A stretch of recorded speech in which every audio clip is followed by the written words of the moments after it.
So what I said is, if you sit in a difficult, uncomfortable posture like this, then you may experience pain. This posture in which you start your meditation, whatever posture it is, that is called the primary posture. All right? And then when you have pain, you can move into the secondary posture.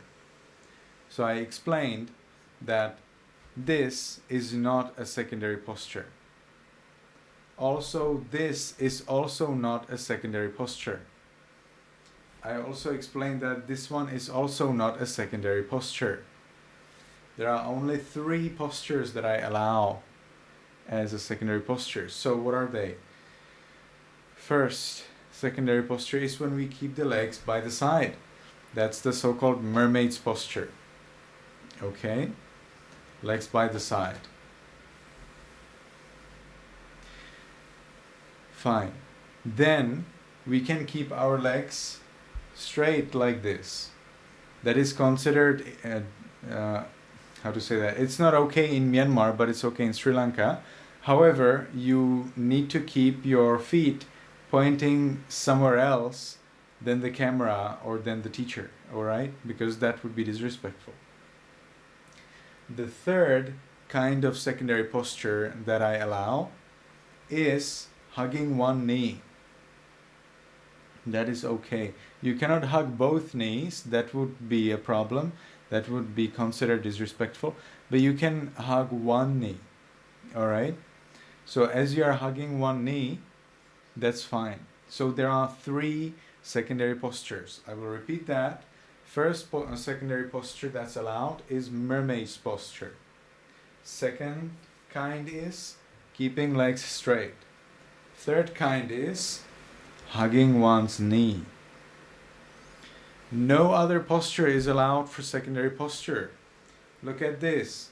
Tailor's posture is not allowed as a secondary posture.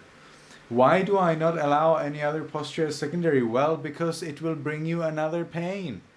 But secondary posture is to relieve your pain and not to bring you another pain.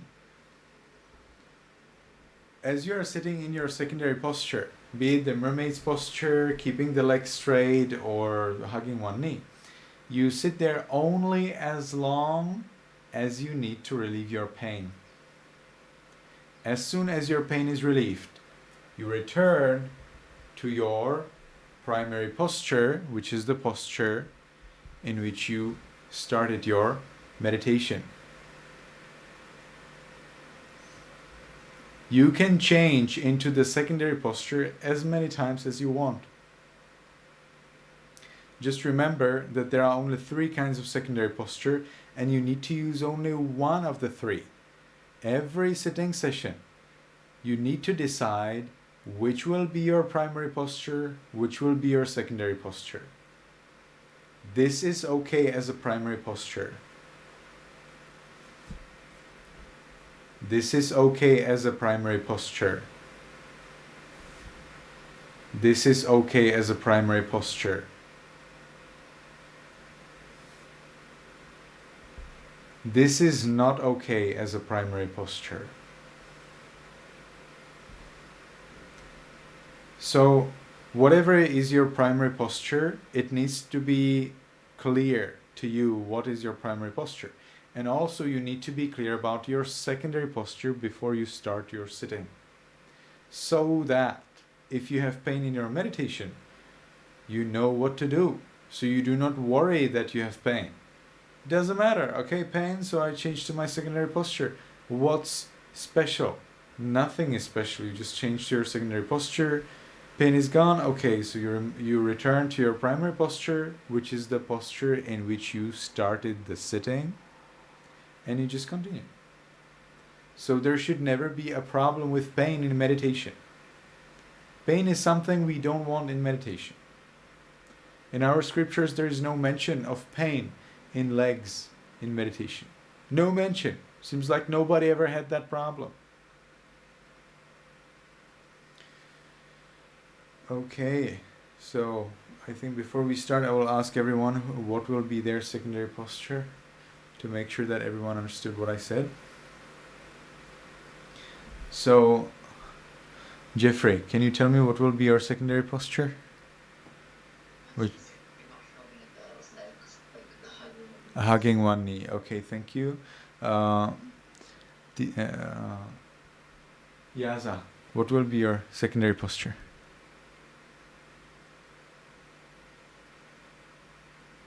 Okay, keeping the legs straight, very well. Sume, what will be your secondary posture?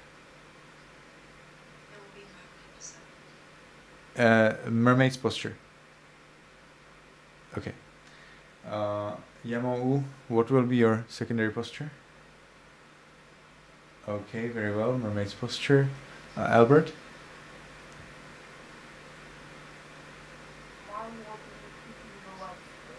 Keeping the legs straight, very well. Shuri? Okay, mermaid's posture. And Pyo?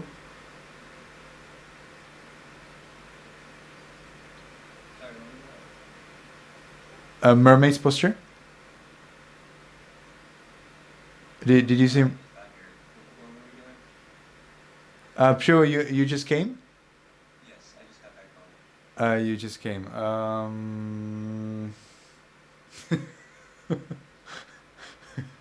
Do I like to explain it for the third time?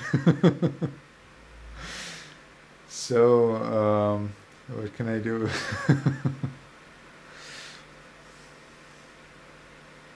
I don't know what to do. Anyone will advise me. Sume, what do you suggest I do in this situation? Okay, I'll just tell my cousin. Sure, like we have to basically go into our resting position when like we feel pain or while we're meditating.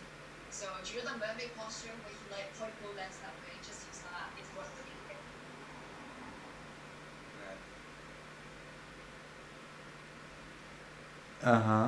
Okay, okay. Sure, there are 3 ways how you can relieve your pain if you have pain in meditation. You can either keep your legs straight, like this, but they should be directed somewhere out of the camera, not directly, that we understand as disrespectful. Or you can keep the legs by the side, which I call, or somebody calls mermaid's posture. Or you can hug one knee like this, which is also okay. So you use this secondary posture when you have pain in meditation. So let's say you sit in meditation, you sit in your meditation posture.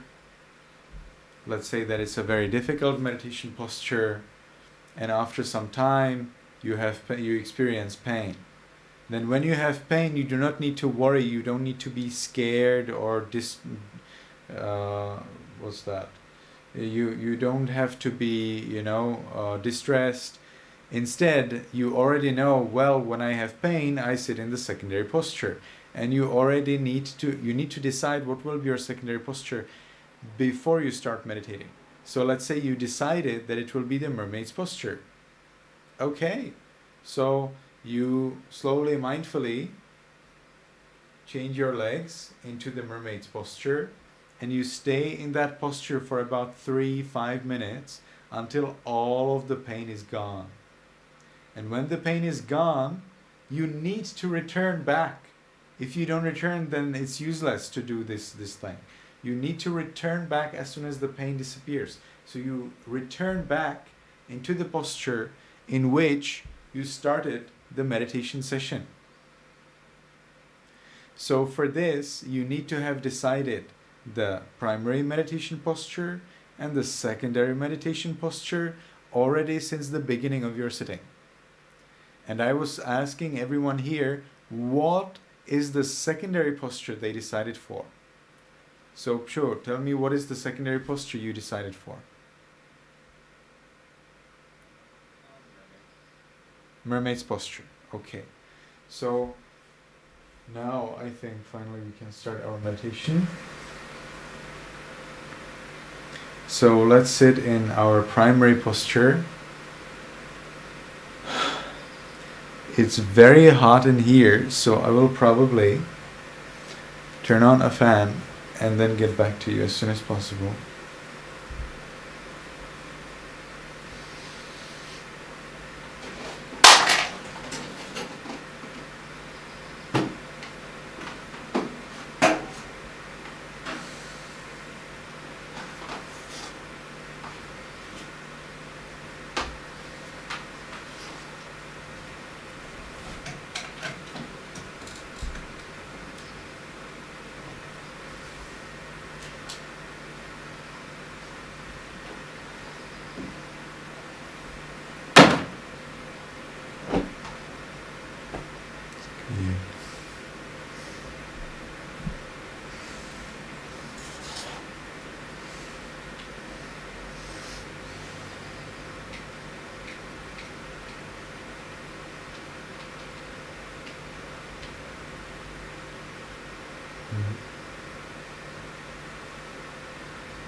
Okay, hopefully we can start in the end.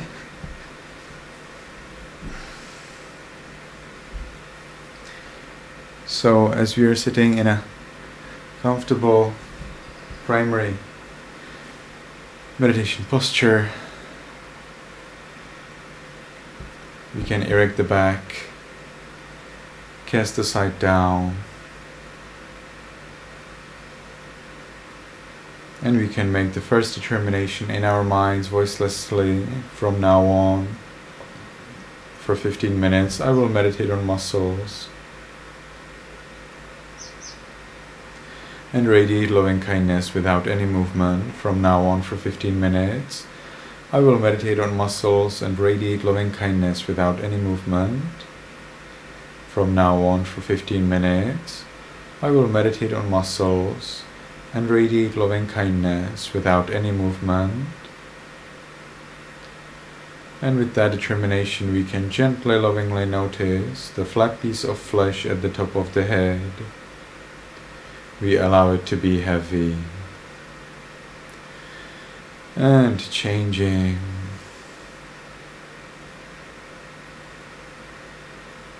And we continue to the forehead, eyes, nose, lips, chin, cheeks, ears, back of the head, and we allow all of the muscles and flesh throughout the head to be heavy.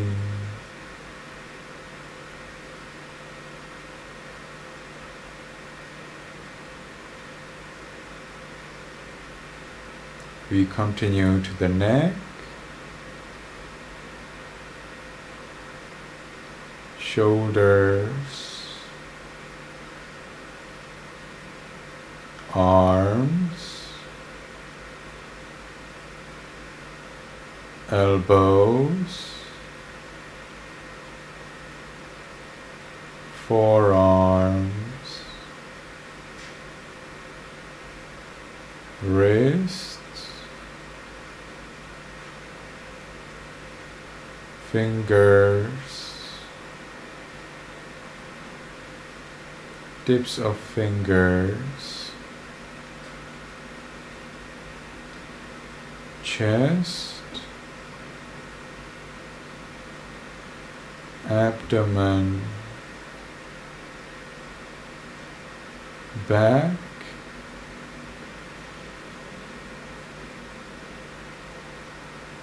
And we allow all of the muscles and flesh throughout the upper part of the body to be heavy and changing.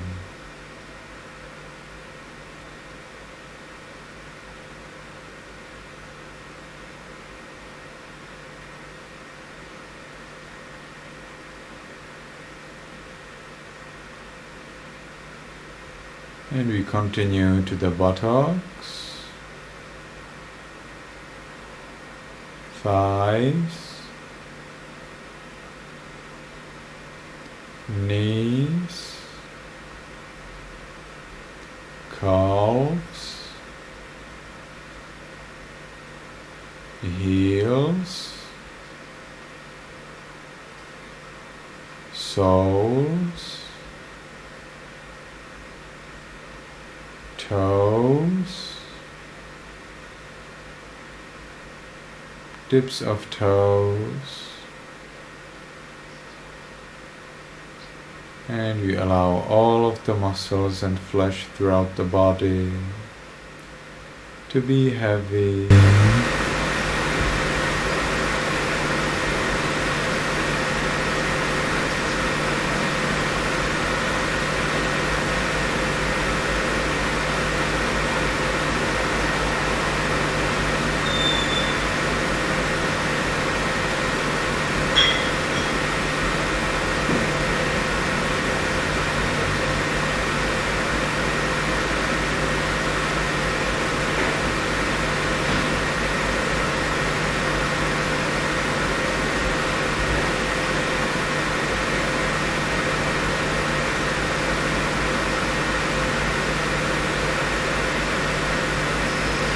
Now let's consider the impermanence and unreliability in the other parts of the body.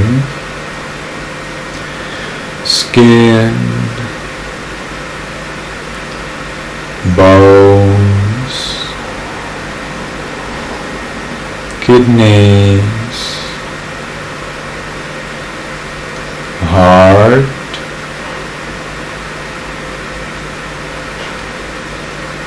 liver, spleen, lungs, intestines, brain,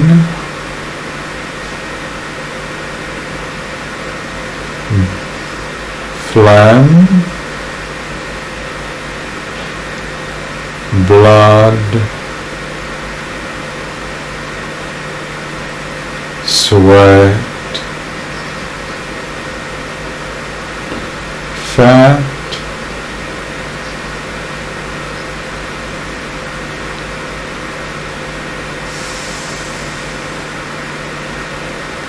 urine.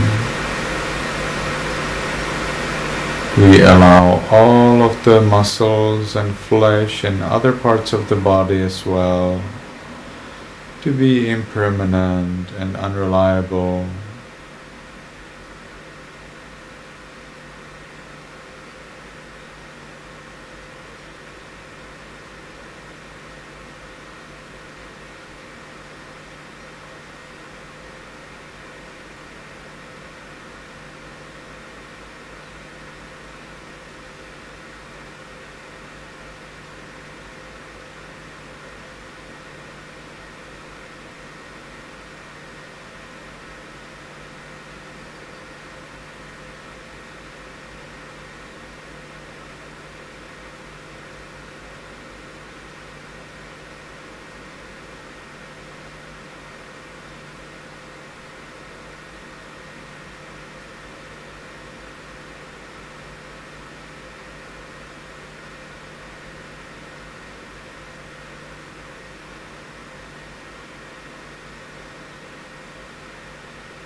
Now let's look at the mind and see if there are any thoughts.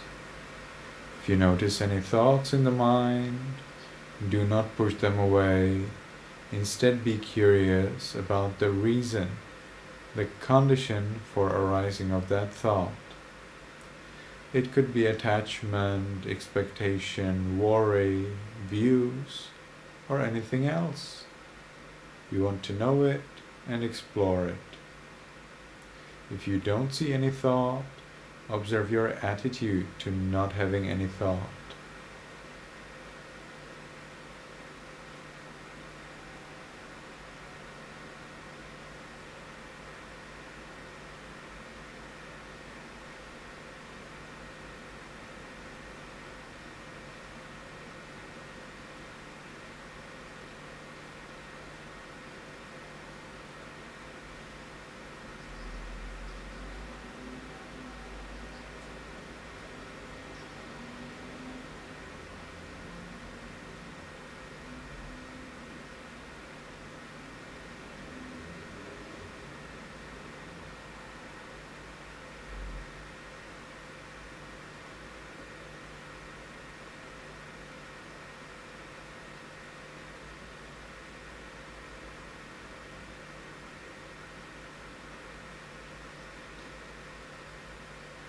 The more we accept impermanence and unreliability of the body and the mind,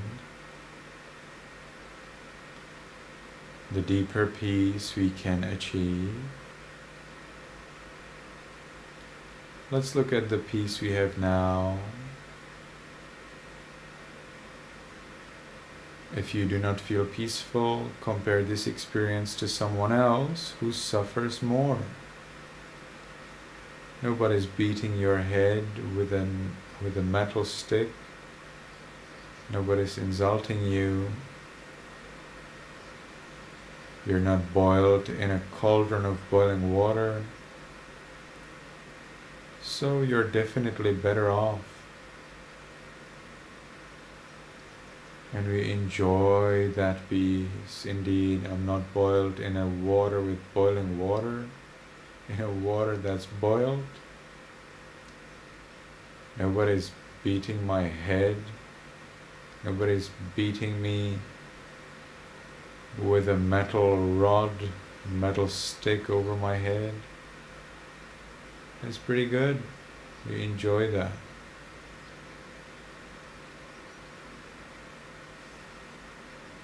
And when you start at this point, it's like a seed of your peace. If you plant it properly, that means if you're mindful properly, it will grow. As it grows and grows, it becomes a true, powerful, standalone peace.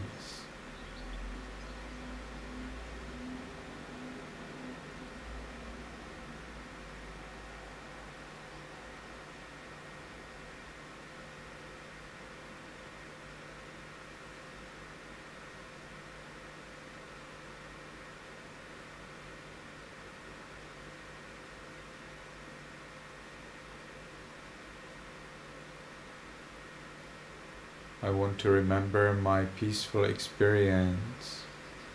Later, when I'm not peaceful, I can remember this little moment and recreate my peace from the memory.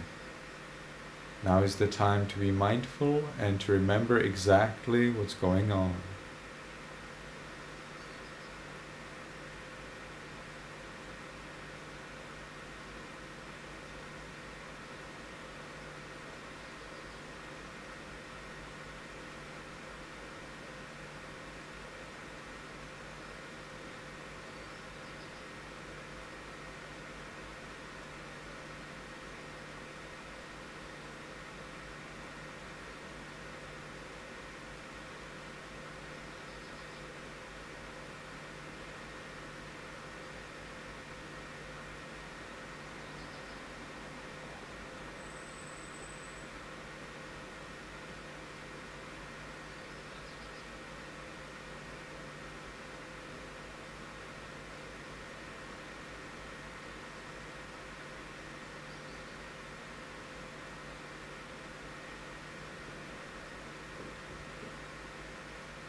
And now let's share this peace with other living beings.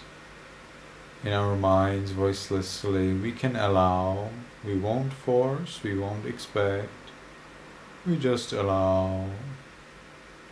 May all beings, including me, be in peace. May all beings, including me, be in peace.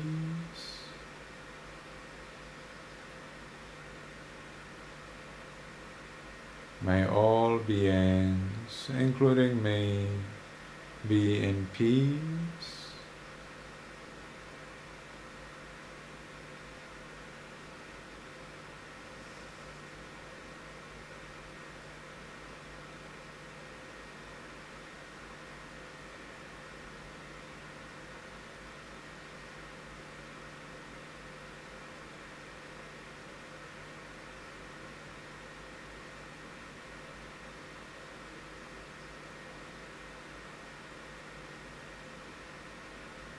Now, because the time for this sitting is finished, we'll make the last determination in our minds voicelessly. From now on, I will always be mindful and shine with loving kindness. From now on, I will always be mindful and shine with loving kindness. From now on, I will always be mindful and shine with loving kindness. And with that determination, we can slowly, mindfully change the way of our sitting. So we will change our way of sitting into the secondary posture, whatever is the posture you decided for in the beginning of the sitting.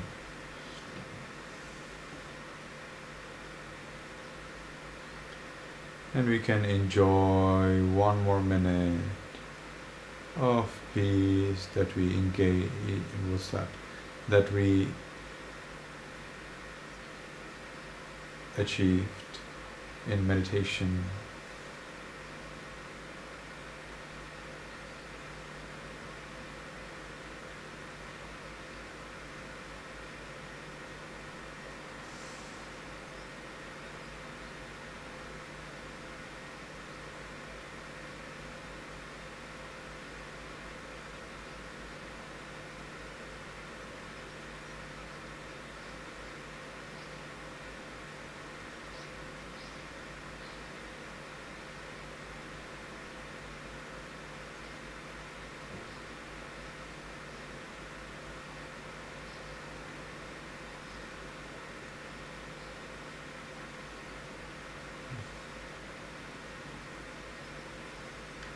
Okay, now if you like, you can return to your devices.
So it doesn't seem like we're going to we can do many things today. But we will do as much as we can.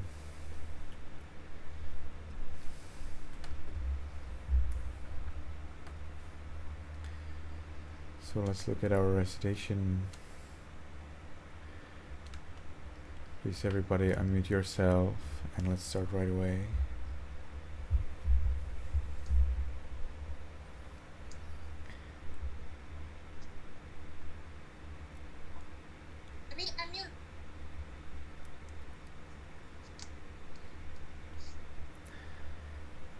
Yes, you can. Everyone can keep your hands together at the chest, please. Some people believe that this is supposed to signify the lotus bud. So I suppose everyone here knows what's a lotus bud. Are we connected?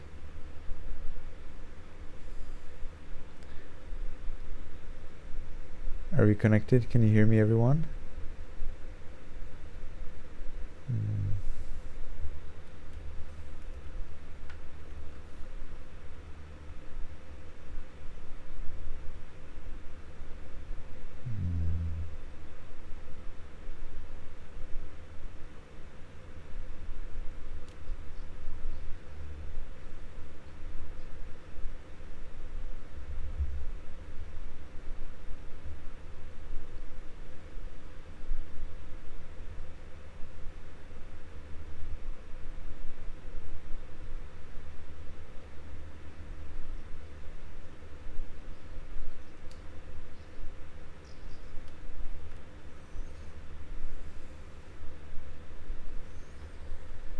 Okay, I'm back.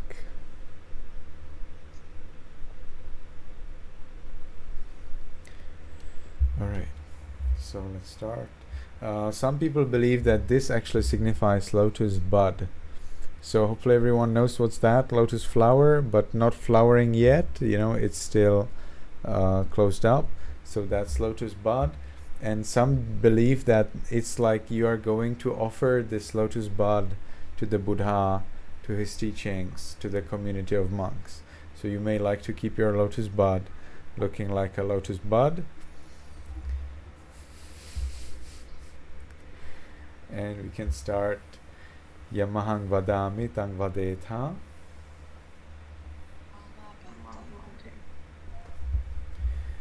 Aham bhante tisaraṇena saha pañcasīlaṃ dhammaṃ yācāmi.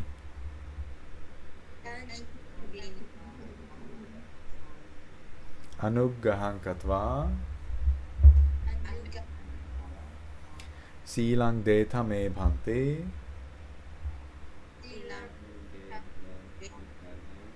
anukampaṃ upādāya. Dutiyampi aham bhante tisaraṇena saha pañcasīlaṃ dhammaṃ yācāmi. Anuggaham katvā sīlaṃ deta me bhante anukampaṃ upādāya. Tatiyampi aham bhante tisaraṇena saha pañcasīlaṃ dhammaṃ yācāmi.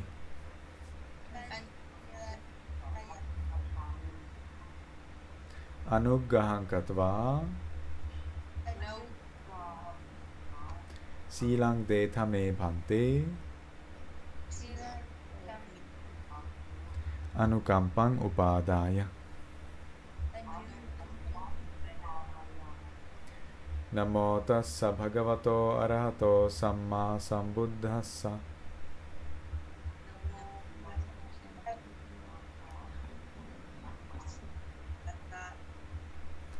Namo tassa bhagavato arahato samma sambuddhassa.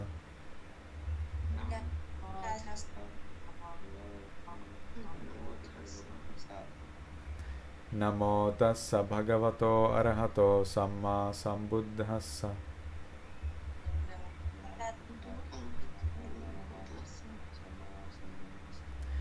Buddhaṃ saranang gacchāmi, dhammaṃ saranang gacchāmi, sanghaṃ saranang gacchāmi.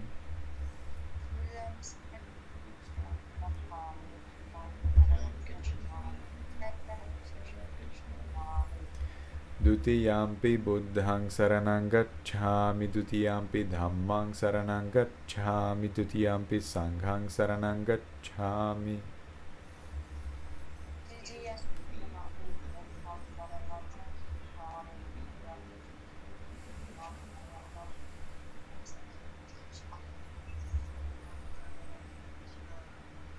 Tatiyampi buddhaṃ saranang gacchāmi, tatiyampi dhammaṃ saranang gacchāmi, tatiyampi sanghaṃ saranang gacchāmi.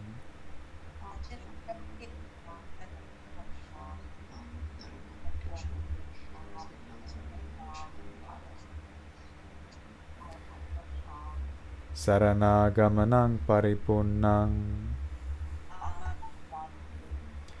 Panatipata veramani sikkhapadang samadhiyami.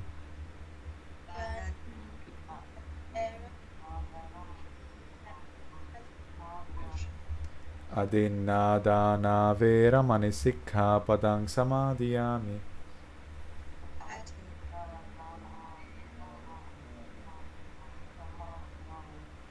Kāme sumicchācārā veramani sikkhapadang samadhiyami.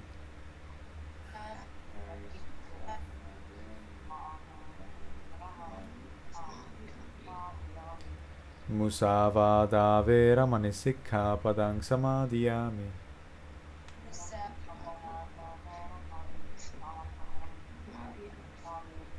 Surameraya majjapamādāṭṭhāna.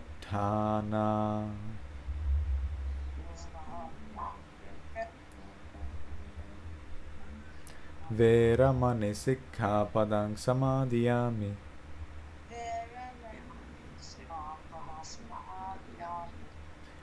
Now I will encourage you to follow these 5 precepts and protect the 3 refuges very well and to be mindful. And you can then reply, Amma Bhante, yes, Venerable Sir. Tisaraṇena saddhaṃ pañcasīlaṃ dhammaṃ sādhukaṃ surakkhitāṃ katvā appamādena sampādetaṃ.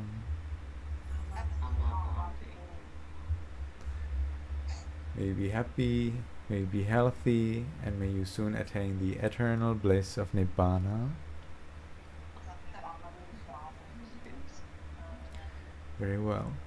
So my plan to read a sentence from the second part of the chapter will not turn out successful because I want to tell you something else,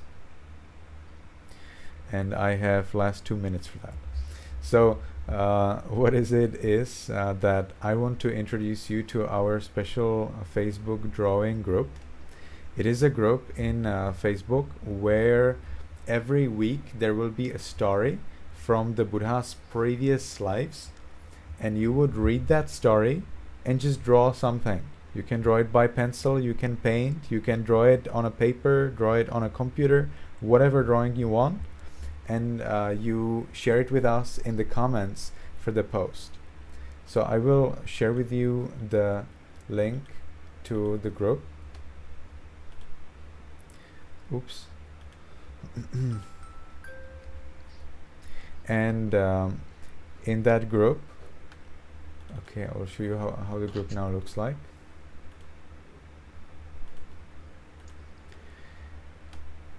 What is this? Can you everyone see the Facebook page, Facebook group? Yes, thank you. So this is an automatically generated picture. We may add some other later, but here there will be a post. Now you see I have finally found time to write it. This is very difficult for me, but I hope I will enjoy it and find time for that. It's really difficult. Anyway, I will every week post a picture, post a story, and you need to read that story. Well, it's not very short, but I will try to keep it somehow reasonable. And then after you read it, you need to write a picture, you need to draw a picture, and then by this little icon, add photo, you need to add you need to add the photo of your picture, or just the file of your picture. If you can do that, we can all you can all, well, I will not draw actually, but you all with all other children, there are all 4 classes that I lead, I hope will join this, and then we can share how each other understands the story, and we can learn how different people look and imagine the things in the story. So that's all, Shuri. If you need to go, you can. Okay. So, does anyone have any question about that? I hope to make 2 posts actually every week. I will always publish in the Viber group the link to the story that I have written when it is done. So I will post the link to this picture as well, so that you quickly access and easily can read. The idea is that the story is interesting.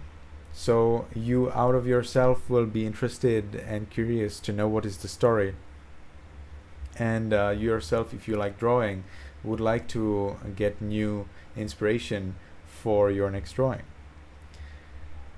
And then you are not alone who's drawing. Many people draw pictures for this story, and then we all see how you draw, and we can all appreciate everyone's imagination and understanding and attitude and drawing skills. What else? Does anyone have any question about that? Or any other question?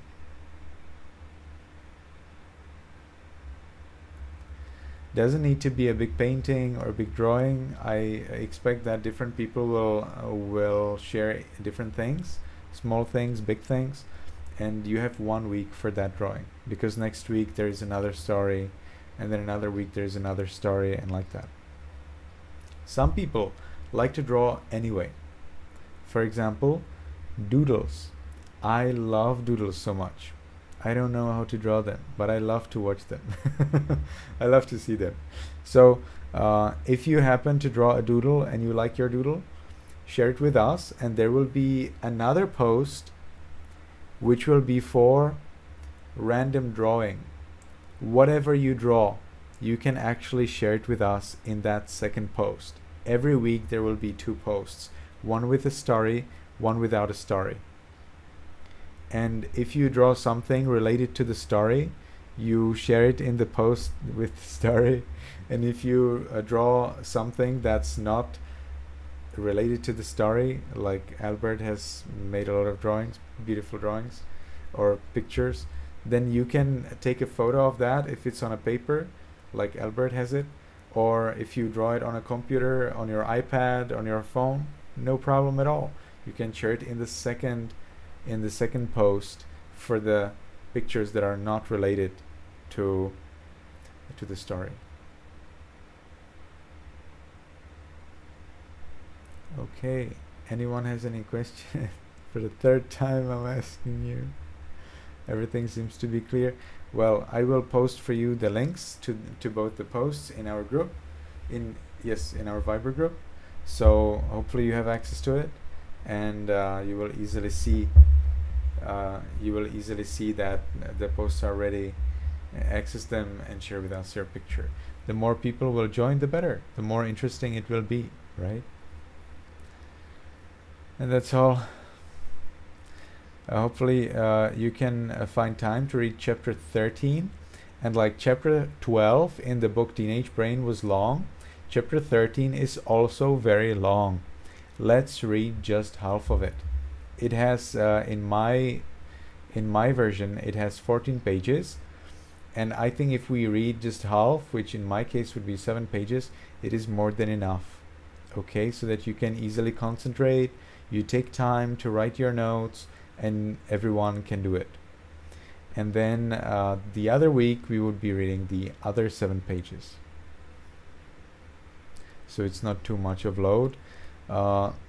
Unlike the teenage brain, which is very much required and requested and needed and very important for our class, the drawing is not requested and it is not required. If you like, you join. If you don't, you don't.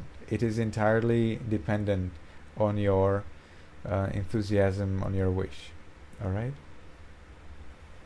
Okay, thank you everyone for coming today. I hope to see you next week. May be happy, may be healthy, and may you soon attain the eternal bliss of Nibbana. Nice, thank you.